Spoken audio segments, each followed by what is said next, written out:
Inchiesta una bomber, tra gli 11 indagati il nuovo nome è quello di un 61enne cagliaritano che vive da anni a Gaiarini. Il sindaco Siamo basiti si faccia chiarezza. Emergenza incidenti, 66 vittime della strada nella Marca nel 2022 è l'anno peggiore dal 2016. Il monitoraggio della provincia di Treviso con le forze dell'ordine. Treviso maglia nera per gli investimenti mortali di pedoni. Elezioni amministrative a Treviso, ieri l'appello di Ascoma ai candidati sindaco di Treviso sul futuro della città. Tra i temi sul piatto il centro pedonalizzato e le risposte dei 4 avversari. Iniziati in questi giorni i lavori per la realizzazione dello stabilimento del megacolosso tedesco del packaging a Tessalto e si presenta ai cittadini offrendo caffè gratis al bar per 3 giorni. Tra Martellago e Romano Zelino resta l'angoscia per la sorte del 60enne disperso nel disastroso terremoto in Turchia. Domani sera nel Veneziano una veglia di preghiera. Le famiglie si vergognano di chiedere aiuto, non riusciamo a regalare apparecchi acustici per bambini non udenti. L'appello ai nostri microfoni dell'associazione Alto Volume, non abbiate timore di parlarne. Oltre 2000 lavoratori alla manifestazione contro la chiusura di Safilo a Longarone, occupata la statale Alemagna, in prima fila il vescovo Marangoni. Domani la protesta degli operai sbarca a Sanremo. Far crescere il turismo sul Montello coinvolgendo il territorio, questo è l'obiettivo di 7 sindaci insieme in un progetto che vede il comune di Montebelluna capofila. Buonasera, ben ritrovati dalla redazione di Treviso. Questi dunque i titoli, lo avete sentito. Inchiesta una bomber in primo piano. Tra gli 11 indagati il nome nuovo è quello di un 61enne cagliaritano che vive da anni a Gaiarine. Il sindaco Siamo basiti si faccia chiarezza. Sono rimasto ovviamente basito perché mai mi sarei aspettato un nostro concittadino. Non è uno che abbia vita sociale, che sia conosciuto in piazza. C'è stupore innanzitutto nelle parole del sindaco Diego Zanchetta. Il nuovo indagato tra gli 11 dell'inchiesta Una Bomber bis, riaperta e condotta dalla Procura della Repubblica di Trieste, è un 60enne originario della Sardegna, residente a Gaiarine dai primi anni 90. La sua casa si trova in aperta campagna tra i filari di vite, poco distante il confine con il Friuli Venezia Giulia, nella zona epicentro delle esplosioni che tanta paura, dolore e apprensione crearono tra il 1994 e il 2006. Incredulità anche tra i pochi vicini di casa. Una persona semplice, una persona, non credo che dopo nella mente umana è molto difficile capire e da interpretare è anche difficile, ma una bomber penso che sia tutto un altro personaggio. Io li conosco di vista, dunque non posso dire niente di loro personalmente, insomma, ecco.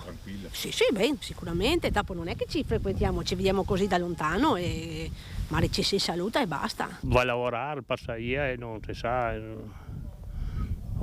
Dove lavora non sa rapporti con lui. Quindi la notizia, ecco, come prendete questa notizia? Per noi è una roba strana, ma non si sa mai la gente, perché oggi credere a tutti e fidarsi di nessuno. Insieme al 60enne di Gaiarine sono coinvolte nella nuova inchiesta altre 10 persone già presenti in quella originaria. Il più noto, l'ingegnere Elvo Zornitta, difeso dall'avvocato Maurizio Paniz. Sono tutti uomini residenti tra Pordenone e Udine. Sui motivi che hanno portato all'uomo di Gaiarine e alla sua vita quasi appartata c'è il massimo riservo e al momento non si sa se vi sia un nesso con l'altro attentato aggiunto alla lista dei 28 già noti, la bottiglietta di Coca-Cola contenente un ordigno inesploso trovata da un cacciatore il 28 ottobre del 2007 a Zoppola, nel Pordenonese. Mi auguro che intanto venga messa fine, quindi dando un volto a chi ha combinato tutto quello che ha fatto negli anni 90, che poi sia lui, lungi da me dirlo. Ho estrema fiducia nella magistratura che faccia il suo corso e che trovi appunto il responsabile di quei dolosi fatti del fine anni 90. È una ferita aperta che speriamo appunto, grazie alla magistratura, che si vada a chiudere quanto prima.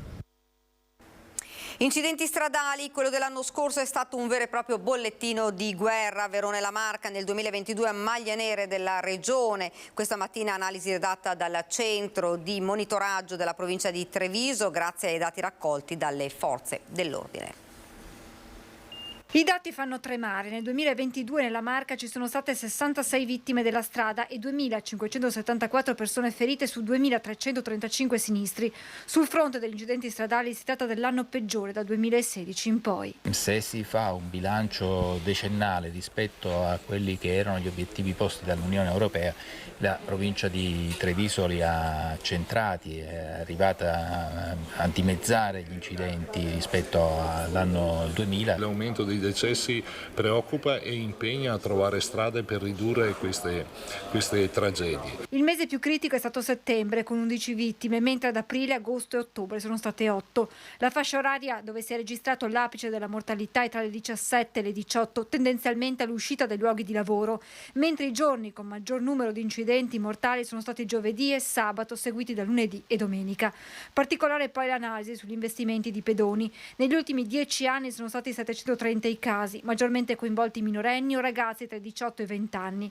Altro dato significativo, i cattivi comportamenti tenuti alla guida. Basti dire che nel 2022 la Prefettura ha disposto la sospensione di 1036 patenti, 718 di queste legate alla guida in stato di ebbrezza. E aumentano anche le sanzioni per comportamenti di guida scorretti che vengono elevati sulle strade quotidianamente. Diversi fronti sui quali sono impegnate istituzioni e forze dell'ordine per mettere fine a quello che sembra essere un vero e proprio bollettino di guerra. Combinato disposto tra gli interventi infrastrutturali che stiamo facendo con i bandi viabilità piuttosto che la formazione e informazione che abbiamo ripreso come provincia negli istituti secondari di secondo grado, e ricordo ne abbiamo coinvolti 25 su 37, cominceranno a dare dei frutti nel prossimo futuro. Questo è l'auspicio.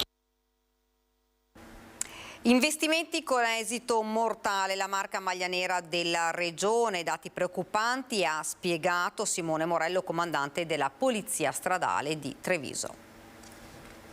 In tutte le infrazioni, quali sono dal suo punto di vista da operatore quelle più, diciamo così, quelle che la lasciano sempre più perplesso, che ne so, guida in stato di ebbrezza, stupefacenti, mancato utilizzo delle cinture stradali? Sorprende trovare ancora conducenti che non utilizzano le cinture di sicurezza, anche nei posti, nei sedili anteriori e non solo posteriori. Sorprende trovare ancora conducenti che fanno uso, che hanno fatto uso di abuso di sostanza alcolica e uso di sostanza stupefacente. Sorprende ancora trovare molti conducenti fare uso del telefonino durante la guida. Il dato più interessante, significativo, è quello degli investimenti con esito letale. Treviso e maglia nera. Treviso, rispetto ai dati consolidati Istat del 2021, sicuramente è la provincia del Veneto che ha un maggior numero di investimenti e quindi di decessi di pedoni intenti nell'attraversare la sede stradale. Ovviamente il fenomeno dell'infortunistica non va valutato in base ad una sola annualità, perché questa analisi si presta a facili entusiasmi ma anche a facili fallimenti. Il dato dovrebbe essere analizzato valutando un trend di annualità più ampio. Il prefetto ha detto se necessario faremo ancora controlli straordinari. I controlli straordinari servono, non è possibile risolvere il problema dell'incidentalità con i soli controlli. Il controllo ha una funzione preventiva, la prevenzione sta appunto nell'evitare che quel comportamento sfoci poi in una tragedia. Il problema il dramma dell'incidentalità sicuramente potrà essere risolto anche con iniziative di prossimità e quindi di incontro con la cittadinanza. Per quanto attiene i controlli straordinari, servono per dare un segnale, per far vedere che tutte le istituzioni lavorano in maniera sinergica con l'unico obiettivo di garantire la sicurezza di tutti nel utilizzare le nostre strade. Continuiamo con la cronaca. Automobilista contro mano in autostrada A27, centra una vettura, un ferito. Ha percorso diversi chilometri in A27 contromano. Un 27enne di origini ghanesi ha rischiato davvero di provocare una tragedia. Il giovane, all'altezza della galleria Montebaldo, si è scontrato contro una vettura che stava procedendo regolarmente verso Belluno. Nulla ha potuto fare l'automobilista, che si è trovato di fronte al 27enne. Nell'impatto è rimasto ferito in maniera non grave proprio il ragazzo straniero. Portato in ospedale è stato dimesso qualche ora dopo. Sul posto è arrivata la polizia autostradale della sezione trevigiana di Villorba. Ora le forze dell'ordine stanno visionando le immagini delle telecamere per capire dove l'uomo sia entrato ed i motivi dell'errore di direzione. Tra le ipotesi è che l'automobilista abbia sbagliato entrando al casello di Vittorio Veneto Nord o addirittura a quello di Belluno. Sarà effettuata domani l'autopsia sulla salma di Paolo Malerba, il 61enne rimasto vittima di un incidente sul lavoro avvenuto alla palestra dell'Istituto Scolastico Mazzotti di Treviso. L'esame farà luce sulle cause del decesso che, secondo le prime indagini affidate allo Spisal di Treviso, sarebbe avvenuto per effetto di una caduta da un'altezza di un paio di metri. Secondo quanto appurato, il 16 gennaio Malerba sarebbe finito a terra dopo essere salito sul seggiolone dell'arbitro di volley utilizzato come scala. Dopo la brutta caduta Malerba ha subito perso conoscenza, soccorso dai medici e infermieri del SUEM 118. L'uomo, che nella caduta avrebbe riportato una grave lesione alla testa, era stato ricoverato a Treviso in coma farmacologico, è morto 18 giorni dopo. Ed ora siamo alla politica, elezioni amministrative a Treviso. Ieri l'appello di Ascom ai candidati sindaco di Treviso sul futuro della città. Tanti i temi sul piatto, a partire dalla pedonalizzazione del centro. Partiamo proprio da qui per sentire le risposte dei 4 avversari per Casugana.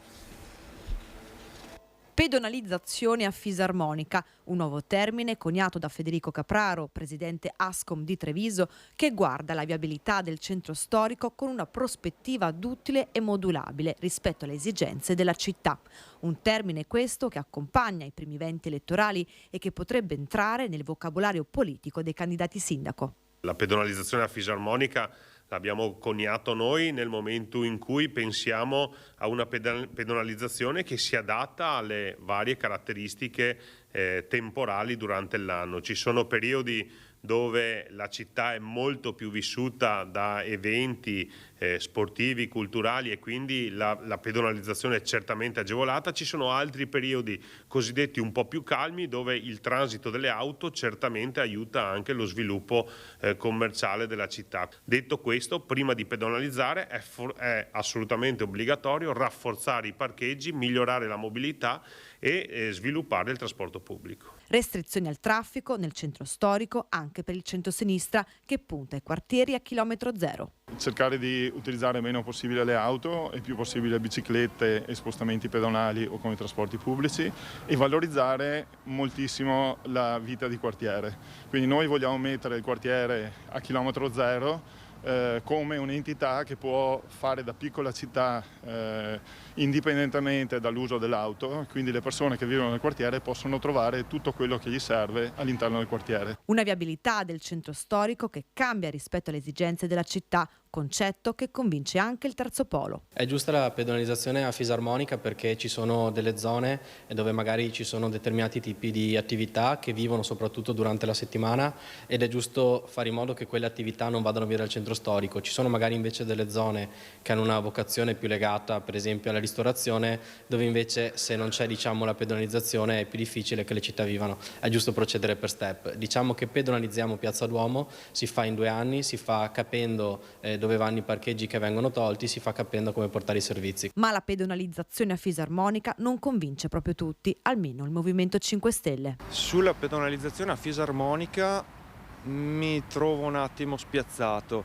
Siamo come Movimento 5 Stelle da sempre favorevoli alla pedonalizzazione, però le cose devono essere semplici da capire e quindi deve essere una soluzione stabile che non porta ad avere dei giorni che possono essere gestiti in un modo e dei giorni in un altro, perché altrimenti la gente fa solo confusione.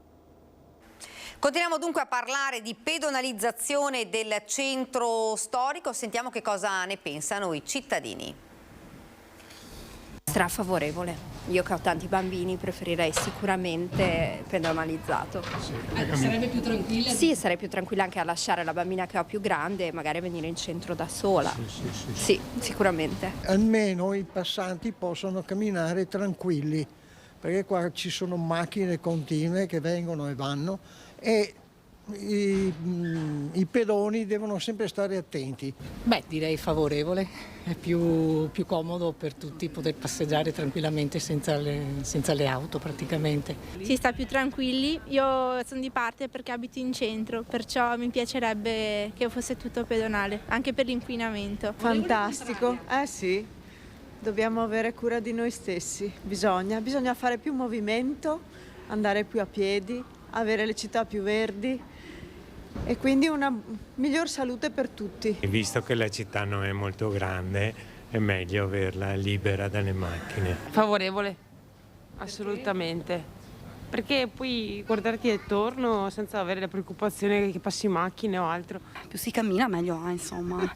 Oggi, esatto, la giornata non consente, però se possibile, perché poi magari anche i negozianti, ci saranno anche altre esigenze poi del centro, però ci vorrebbero più posteggi. Noi abbiamo posteggiato lontano per poter venire, oppure noi veniamo da Castelfranco, oppure venire col treno. All'estero ci sono i parcheggi all'esterno e si entra con la navetta, paghi il parcheggio, non paghi la navetta. Questa sarebbe una bella idea. Domani sera la comunità di Martellago si riunirà in preghiera per Angelo Zen, l'imprenditore sessantenne disperso in Turchia dopo il terremoto.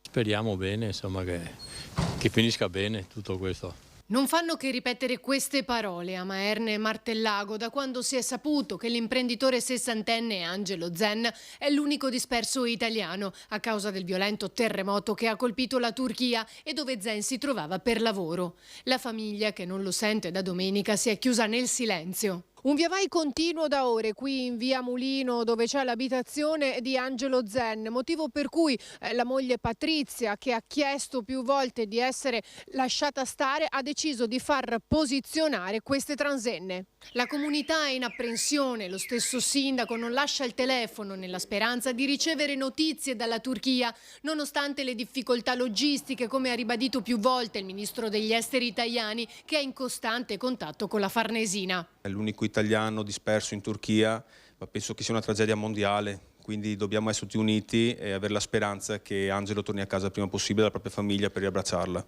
Lei ha già pensato a un'iniziativa? Sì, come comune e come parrocchia di Maerne, grazie anche a Don Siro, domani sera alle 18:30 sarà organizzata una messa, una preghiera di speranza appunto per Angelo. Zen si trovava al Sara Hotel, completamente distrutto dal sisma, situato nella città turca dove si è registrato l'epicentro.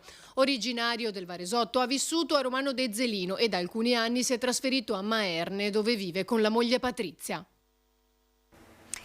Iniziati in questi giorni i lavori per la realizzazione dello stabilimento del megacolosso tedesco del packaging a Cessalto e si presenta ai cittadini offrendo caffè gratis al bar per 3 giorni. Io subito ho detto guarda, oggi caffè è gratis, perché? Ho detto guarda qua, perché ho metti tutto questo foglio qui, anche su tutto il portone lì, così ho detto ah sì è vero. Poi dopo alcuni anche faccio la foto, ho detto posso fare foto? Certo! È stata Sofia con il suo sorriso contagioso a spiegare ai clienti la novità. Caffè gratis per 3 giorni a tutti gli abitanti di Cessalto, qui come in altri 2 bar del centro, il Central e l'Help. A offrirlo l'azienda tedesca di packaging Pro Group che da pochi giorni in zona industriale ha iniziato i lavori per la realizzazione del nuovo sito in via Tiepolo, un investimento da 90 milioni di euro, circa 70 le persone da assumere. Il caffè serve anche a questo, a intercettare nuove risorse in un tempo in cui si fatica a trovare manodopera, come sottolinea lo stesso sindaco Emanuele Crosato, che in questi mesi ha seguito passo dopo passo la pratica che ha portato all'approvazione della variante in Consiglio Comunale. E così, mentre i bulldozer in via Tiepolo sono entrati in azione, al bar si gusta un caffè. Diciamo che è una cosa positivissima, direi, quindi diciamo che è un buon viatico per farsi, diciamo, un po' così accettare di buon grado da questa cittadina, quindi secondo me è una cosa carina e interessante. interessante. È un bel biglietto da visita per presentarsi nel territorio. Sì, io sì, è la prima volta lo sento. Sì, non è magari tutte le aziende... Magari, sì, Se offrivano le birre era meglio, ma andiamo avanti con i caffettini. Tanto io non lo bevo il caffè, però bella iniziativa, dai, non c'è male. Speriamo bene che porti lavoro anche per le aziende qua del territorio. L'iniziativa al suo primo giorno sembra funzionare, perlomeno strappa un sorriso. Stamattina comunque al minimo 50 persone in poi. Caffè buono, Andrea? Buonissimo. Non è il migliore? Abbiamo caffè sempre ottimo, fino adesso anche vicini ai paesi, tutto vieni del caffè buono. Non riusciamo a trovare famiglie con bimbi non udenti a cui regalare apparecchi acustici. L'appello dell'associazione Alto Volume lanciato durante la nostra prima edizione. Abbiamo raccolto 22.000 euro con l'ANAP di Confartigianato di Treviso e con l'associazione per mio figlio. Adesso siamo a 4 apparecchi, però non riusciamo a trovare le persone. Alessandra Gallina è vicepresidente dell'associazione Alto Volume, che si occupa di aiutare i bambini sordi in stato di difficoltà familiare. Un sostegno che si concretizza anche con la raccolta fondi per l'acquisto di apparecchi acustici, dispositivi diversi a seconda del piccolo paziente e del tipo di sordità. Dal tipo di disabilità della sordità. Quindi c'è un contributo nazionale del servizio nazionale che è di 700-750 euro. Però ci sono dei piccoli apparecchi che sembrano che costano poco, ma arrivano a 4.000 euro, 4.500. 4.200 a seconda della tecnologia che portano dentro. Oltre 8.000 euro dunque per 2 apparecchi che vanno sostituiti all'incirca ogni 3 anni, uno sforzo economico che non tutte le famiglie possono affrontare. Da qui l'impegno di Alto Volume, che però si scontra contro la realtà dei fatti, ovvero la difficoltà di raggiungere i genitori dei bambini. C'è una sorta di vergogna da parte delle mamme e dei papà a farsi avanti, racconta la vicepresidente, oppure c'è chi ne approfitta. Riceviamo informazioni di sponda e quindi non vengono mai direttamente. Allora telefona il nonno, telefona lo zio, l'amico dell'amico dell'amico. Chi ne approfitta che mi arriva con il macchinone o quando chiediamo l'ISEE, perché noi non sono soldi nostri, quindi noi chiediamo l'ISEE. E quando arriva l'ISEE cominciano a giustificarmi l'ISEE. I fondi raccolti arrivano dal territorio di Treviso e per questo inizialmente la volontà era quella di investirli in aiuto dei bambini del capoluogo. Di fronte all'assenza di richieste ci si è spostati al resto della provincia, ma anche qui nessuno si è fatto avanti. Intanto il progetto di Alto Volume ha varcato i confini regionali raccogliendo l'interesse di altre realtà. E adesso abbiamo, non le dico quanti nominativi, ma tutti fuori del Veneto. E adesso abbiamo le regioni fuori Veneto che ci chiamano, però la donazione è veneta, è di Treviso. Il comune di Strana, dove l'associazione ha sede, si è già messo a disposizione per intercettare bimbi a cui donare gli apparecchi. L'auspicio è che altri sindaci seguano la stessa strada. Magari l'ANCI potrebbe essere anche un veicolo, per ufficializzare anche questo tipo di progetto. Sarebbe un peccato, come abbiamo sentito, assurdo, dover restituire dei fondi a questo destinati che non raggiungano i bambini che ne hanno effettivamente bisogno. Ed ora ci fermiamo per una piccola pausa pubblicitaria, rimanete con noi.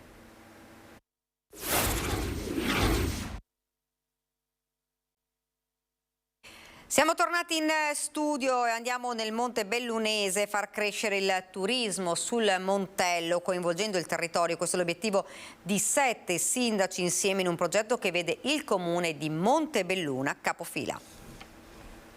L'unione fa la forza, è proprio il caso di dirlo, soprattutto in un momento come quello che stiamo vivendo, con i sindaci e le prese, con risorse sempre più risicate e spese in continuo aumento. Realizzare progetti diventa dunque complicato, ma i sindaci dell'area del Montello hanno deciso di mettere insieme le forze per rilanciare l'intero comparto turistico. Siamo 7 comuni, Montebelluna è il comune capofila e non ragioniamo come le città-stato dell'antica Grecia, ma ci siamo coordinati sottoscrivendo una convenzione a ottobre dell'anno scorso proprio per rilanciare e promuovere a tutti i livelli il turismo del Montello. Un progetto partito 4 mesi fa che intende coinvolgere non solo la parte istituzionale ma anche tutte le attività interessate dalla macchina turistica perché sia, spiega il sindaco, espressione del territorio. Abbiamo la necessità di dialogare proprio con gli stakeholders del Montello. Stiamo già facendo delle riunioni in tal senso. La scorsa settimana abbiamo fatto una riunione a Giavera, a Volpago e anche a Montebelluna proprio per andare a intercettare i bisogni ma soprattutto le idee propositive di chi il Montello lo vive. Turismo culturale, enogastronomico e naturalistico, cicloturismo, forme diverse di un turismo comunque dinamico, slow, non di massa. Questo è l'obiettivo dei 7 sindaci. Che vada a poter creare degli itinerari, ed è necessario quindi una compartecipazione pubblico-privata per creare delle reti e delle sinergie che al momento sono inespresse. Senza dimenticare che tra 3 anni esatti ci sarà un appuntamento con la storia, le Olimpiadi invernali Milano-Cortina, con Montebelluna pronta a giocare le sue carte vincenti. Ricordo che Montebelluna tra l'altro è in un punto strategico tra Cortina e Venezia, ma non solo, è il polo mondiale della calzatura sportiva, e chiunque vada a sciare di domenica molto probabilmente utilizza uno scarpone che è stato ideato proprio nei comuni contermini, se non proprio a Montebelluna. Cassugana, consegnati 3.000 euro a favore della casa rifugio grazie alla raccolta fondi promossa dall'Avvocatura Trevigiana.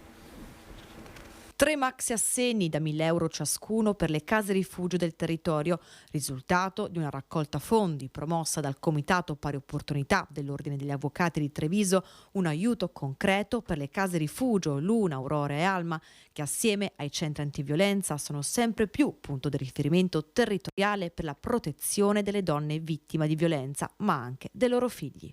Abbiamo aderito all'iniziativa del Comitato Pari Opportunità dell'Ordine degli Avvocati, coinvolgendo anche i comuni di Montebelluna ed Asolo, che con noi condividono il percorso di una casa rifugio per le donne vittime di violenza. Abbiamo proposto loro di fare una progettualità specifica con i fondi raccolti destinata ai minori accolti nelle 3 case rifugio. Da sempre le case rifugio investono prioritariamente sulla donna vittima di violenza, sono nate con questa funzione, però sempre più le donne sono accompagnate da minori e su di loro i servizi vanno strutturati. Al centro del progetto i figli delle donne vittime di violenza, una raccolta fondi che aiuterà a strutturare nuovi servizi di supporto dedicati ai minori. Con questo progetto noi abbiamo voluto dare un contributo per le attività dedicate ai bambini e ai minori che vengono accolti in queste case rifugio. Sapere che i propri figli hanno un supporto, vengono aiutati, aiuta allo stesso tempo le donne a dedicarsi un po' a se stesse e a concentrare un po' le energie di cui hanno bisogno per un percorso davvero difficile, che è quello di uscire da una spirale di violenza. Interessante iniziativa sperimentale di Confartigianato promossa dalla Fondazione Architettura di Treviso, giardinieri operatori del verde di Confartigianato, che posa le piante con il benessere psicofisico. Abbiamo voluto interpellare per promuovere la cultura di un nuovo tipo di giardino definito terapeutico, per poter favorire il benessere delle persone, sia con problemi, diciamo, patologie particolari, e anche con persone del tutto normali. Il verde genera benessere è quanto è stato presentato in un'attività sperimentale promossa dalla Fondazione Architettura di Treviso, giardinieri operatori del verde di Confartigianato Imprese Marca Trevigiana, per sottolineare il connubio che esiste tra spazio verde e la cura di alcune patologie. Per persone con disturbi cognitivi è un miglioramento dello stato di salute e di vita, quindi le persone che vivono in questi spazi verdi, che frequentano questi spazi verdi, migliorano le proprie condizioni di salute da un punto di vista proprio dello stato di ansia, di depressione, in cui cadono per esempio malati di Alzheimer o persone con disturbi psichiatrici o persone affette dal disturbo dello spettro autistico. Il verde che influisce al cambiamento dello stato di vita. Chi esce da condizioni di dipendenza e trova nuovi stimoli per iniziare una nuova vita dove lo spazio verde gioca un ruolo fondamentale. Per esempio per i malati di Alzheimer, frequentando i giardini dedicati a loro, ci sono dei miglioramenti proprio nello stato di salute. Abbiamo fatto una sperimentazione che ci ha portato a valutare a rilevare dei dati scientifici che hanno portato a una riduzione tra il 20 e il 30% dei medicinali ansiolitici. Ma ci sono delle piante specifiche per i malati di Alzheimer, per esempio? Tutte quelle piante che riportano alla memoria del paziente, a una memoria a lungo termine, i momenti migliori della loro vita. Presentata a Susegana la nuova fondazione Hausbrand per promuovere la cultura e l'arte nel cuore delle colline UNESCO. Incentivare gli studi umanistici con iniziative diverse, con la collaborazione scientifica di istituzioni accademiche e culturali sia italiane che straniere, ma soprattutto sostenere la ricerca supportando giovani studiosi. Questa è la mission della neonata Fondazione Hausbrand, presentata ufficialmente nella splendida cornice della tenuta Col Sandagua a Susegana, uno scrigno di arte e cultura nel cuore delle colline UNESCO. A questo punto si vede Venezia, le Dolomiti, Montevenda e il Golfo di Trieste. E Trieste che mi è cara al cuore per altri motivi. Ecco, non sono più andato via e quindi ho portato un ramo della fondazione. È una terra molto ricca, piena di esiti, di spunti e stranamente non vengono apprezzati o esaltati più di quanto dovrebbero. Tra le tematiche di ricerca su cui punta la Fondazione, rinascimento nascosto, contaminazioni culturali e anime triestine. Abbiamo una ricchissima collezione che verrà valorizzata anche da eventi culturali, prevederemo anche l'organizzazione di concerti, mostre d'arte. Sta particolarmente a cuore alla Fondazione il coinvolgimento dei giovani, dalle visite delle scolaresche alla Summer School di giugno. Sarà orientata verso i dottori di ricerca, mentre avremo delle iniziative proprio per i giovani studiosi. Infatti la Fondazione Hausbrand supporterà la ricerca con delle borse di studio. Ed ora siamo alla nostra pagina da Belluno e provincia.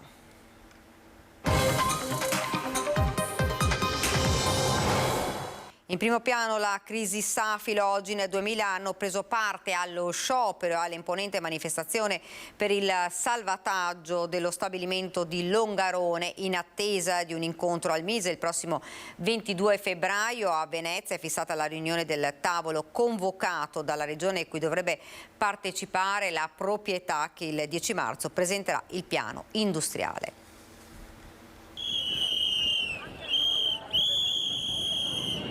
Non avrei mai voluto tornare qui a qualche anno di distanza perché veramente auspicavo che tutto si fosse risolto con quel taglio di esuberi che era stato fatto nel 2019, invece siamo ancora qua. E piange il cuore, afferma Roberto Padrin, sindaco di Longarone e presidente della provincia di Belluno, che stamattina ha rappresentato le istituzioni bellunesi alla imponente manifestazione contro la chiusura della Safilo, un pezzo di storia dell'industria manifatturiera bellunese. Padrin domani porterà una rappresentanza dei lavoratori a Casa Sanremo, dove in queste giornate assieme alla musica si presentano le eccellenze della provincia di Belluno. Tra queste ci sono anche i nostri lavoratori, ha detto il presidente Padrin, ed è giusto che facciano sentire la loro voce. La mobilitazione per lo sciopero e la manifestazione a Longarone ha superato le aspettative. In oltre 2000 si sono presentati davanti ai cancelli per portare solidarietà ai 472 lavoratori che rischiano di perdere il posto perché lo stabilimento pare non rientrare più nelle strategie imprenditoriali del gruppo, che lo scorso anno ha chiuso con ricavi e utili in crescita, e gli interrogativi sono molteplici. Non è possibile che negli ultimi 4-5 anni ci sia praticamente di media una crisi all'anno. Dobbiamo fare una riflessione più ampia sulla fragilità del tessuto industriale di questa provincia. Questa è una vera battaglia per la difesa dello stabilimento, per la salvaguardia del valore industriale e di tutte quelle competenze che ci sono qui. Non c'è nessun motivo perché questo stabilimento non sia più ritenuto strategico. Nessuno, eccetto quello di voler fare occhiali fuori dall'Italia. A cascata questa situazione potrà coinvolgere Santa Maria di Sala e Padova? Questo ci dovrà dire il management del gruppo. Siamo preoccupati perché se questa è una scelta per uno stabilimento non è detto che il metodo non venga usato anche per altri. Di sicuro noi presideremo tutta la vicenda, soprattutto in prospettiva, in avvicinamento al piano strategico. Un piano che non potrà non tenere conto della voce che si è levata alta stamattina da un territorio che ha contribuito ai successi del gruppo e che non può essere abbandonato al suo destino. E anche questa volta, come avvenne per ACC, a marciare con i lavoratori è sceso in campo il vescovo di Belluno Feltre Marangoni. Posso esprimere la vicinanza e la solidarietà di tutte le comunità cristiane di questo territorio. Non è la prima volta, Monsignor Marangoni, No. Che lei scende in campo vicino ai lavoratori. È questo che non si finisce mai che è il problema, ho detto. Ci sono delle realizzazioni da volere a tutti i costi e da fare concretamente. La preoccupazione dei lavoratori è quella di tutti noi, ha detto la vice segretaria veneta del Partito Democratico Monica Lotto, che ha puntato il dito contro la risposta tiepida delle istituzioni alla manifestazione che ha richiamato a Longarone oltre 2000 persone. Ripercorriamo la mattinata nel servizio. Sono quasi le 9 del mattino e siamo davanti allo stabilimento della Safilo di Longarone. Sui cancelli stanno comparendo, i delegati sindacali stanno appendendo gli striscioni di solidarietà che, come potete vedere, arrivano dai poli industriali delle aziende più importanti del Veneto. Quante crisi ha visto nella sua vita lavorativa? Beh, io qua ho lavorato 35 anni, quindi ne ho viste di cose.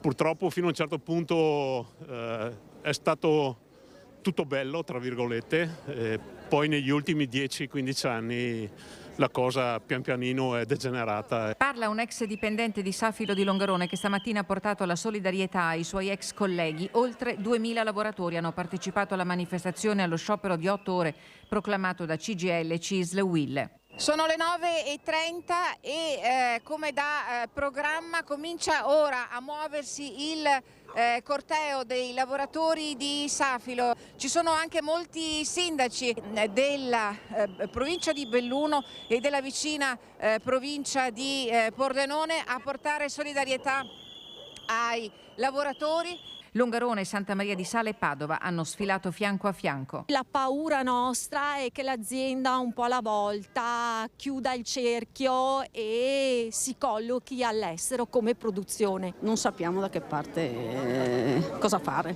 sinceramente. Lei è qui per solidarietà o lavora in Safilo? Io lavoro in Safilo. Da quanti anni? 25.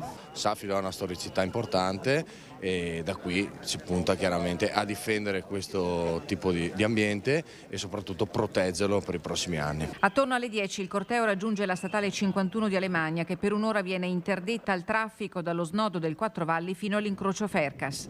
Qui il colpo d'occhio del corteo dei lavoratori che hanno attraversato la zona industriale dello stabilimento Safilo, la zona industriale di Longarone, e che adesso arriveranno sulla 51 di Alemagna, e con Stefano Bozzi vi facciamo vedere che già il traffico è stato bloccato. Poco dopo le 11 di nuovo tutti davanti ai cancelli dello stabilimento. A turno il microfono passa ai lavoratori che si definiscono ostaggi di imprenditori senza scrupoli e si appellano alla Presidente del Consiglio Giorgia Meloni. Continuando a dare contributi a questo tipo di imprenditori stiamo indietreggiando sempre più.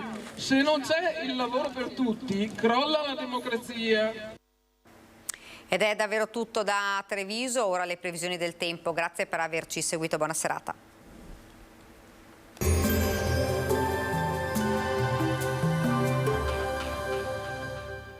Entra nel mondo Lolato.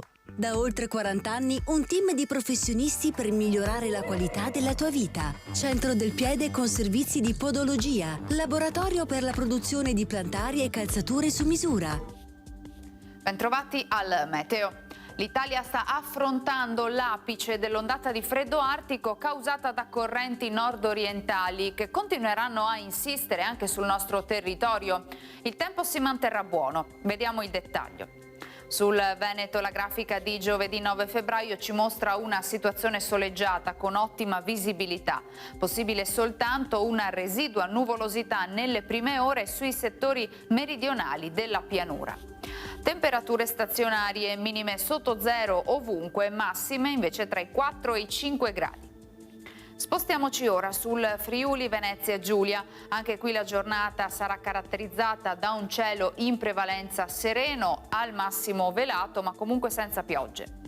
Temperature minime tra lo 0 e i meno 3 gradi, massime sui 4-6 gradi all'incirca.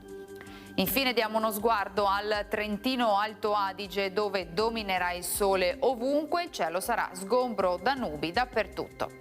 Temperature minime intorno ai meno 4 gradi, massime sui 5-6 gradi.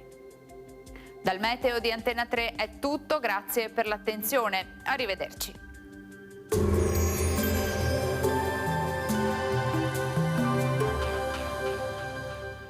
Busto busti, tutori e protesi di arto personalizzati. Ortopedia e sanitaria Lolato, a Treviso e Montebelluna.